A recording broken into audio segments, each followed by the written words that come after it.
Il y a 23 jours, les caméras du monde entier étaient braquées sur ces deux hommes. À quelques mois de la fin de l'ère Obama, les États-Unis jettent leurs efforts dans la bataille diplomatique et négocient des heures durant pour conclure un accord avec la Russie. Ce 10 septembre, l'espoir renaît.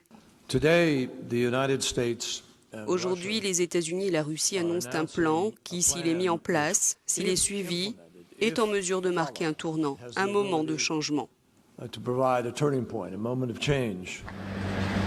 La trêve entre en vigueur le 12 septembre. Alep souffle pour quelques jours. Mais dès le début, on sait que l'avenir de cette trêve se jouera ici à Alep. La ville sera le test de la volonté de chaque parti, car ni les rebelles ni le régime ne veulent la lâcher.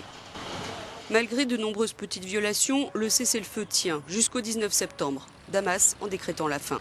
Quelques heures seulement après, alors que sur le terrain diplomatique on tente de la prolonger, un convoi humanitaire de l'ONU et du Croissant-Rouge est la cible d'un raid aérien à l'ouest d'Alep. Le cessez-le-feu devait pourtant aussi permettre l'acheminement de l'aide humanitaire dans les zones en besoin. Le raid mettra fin à ces espoirs-là. Hormis quelques convois, les camions resteront bloqués aux frontières de la Syrie et malgré de nombreuses tentatives, la trêve ne sera pas restaurée. Depuis, Alep essuie un déluge de bombes. Le dernier en date sur le grand hôpital de la ville aura raison de la patience de Washington à l'égard de Moscou. Mais alors que l'ONU et la France notamment tentent de relancer l'effort diplomatique, Washington et Moscou affirment continuer aussi tout en pratiquant un dialogue de sourds.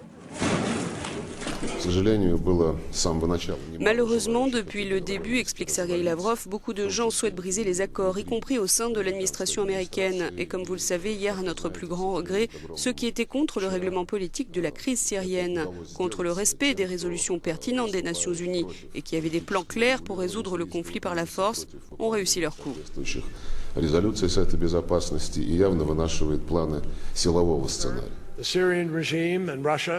Le régime syrien et la Russie semblent avoir rejeté la diplomatie, a déclaré John Kerry. Ils l'ont rejetée en poursuivant une victoire militaire qui passe par les corps brisés, les hôpitaux bombardés et les enfants traumatisés d'une terre qui souffre depuis longtemps.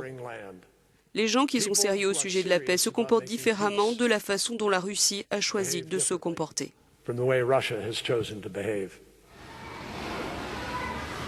342 personnes, dont 106 enfants, ont été tuées dans l'est d'Alep ces 12 derniers jours, selon l'OMS.